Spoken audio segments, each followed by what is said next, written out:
One other type of expression involving radicals that I want you to be able to simplify is illustrated in checkpoint 7. Notice we have another fraction here, and there's a radical in the denominator, and so it's not considered to be in simplest form.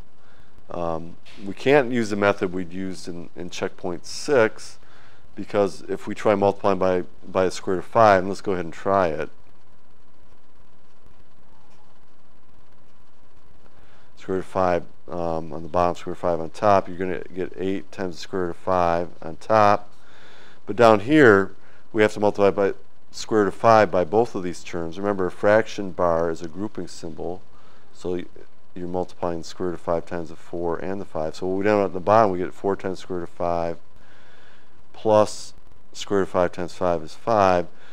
So we still have the radical in the denominator, so you can't use the same method we used before. That won't work to simplify this expression. So let's start again and do something that actually works. Alright, what will work is multiplying the denominator and the numerator, because we have to multiply both, by what's called the conjugate. The conjugate of this, we have 4 plus the square root of 5 would be 4, and now whatever the opposite sign, minus the square root of 5. These two numbers are conjugates of each other. Again, if you multiply the denominator by that, we also have to multiply the numerator by that. In essence, we're multiplying by 1, and that won't change the value of the fraction. Okay, so what we have here is we have 4 minus square root of 5 times 8. Remember, these are grouping symbols, so I'm going to write that as 8 times 4 minus square root of 5 to put it together as one fraction. And on the bottom, again, these are grouped together. I have 4 plus the square root of 5, and then times 4 minus the square root of 5. It doesn't look like we're getting any simpler from what we started with, but hopefully we'll get rid of that square root of 5 in the denominator here shortly.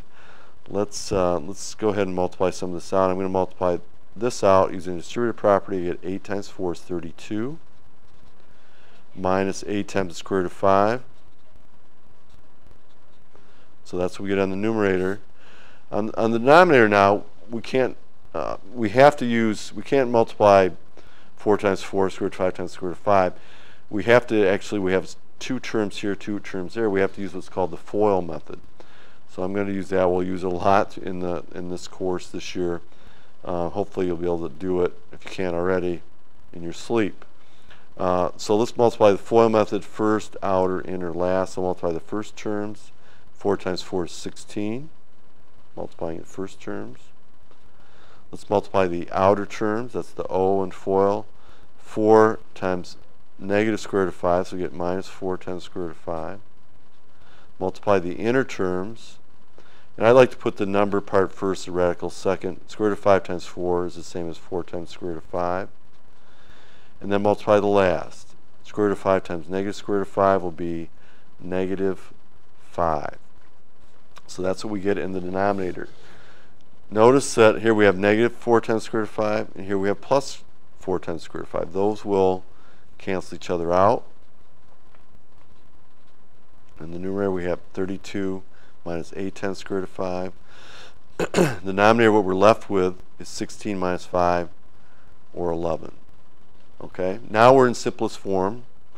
We don't have a radical in the denominator. Even though it doesn't look any simpler, this is considered to be simplest form, and if you're asked to put it in simplest form, that's what you should do.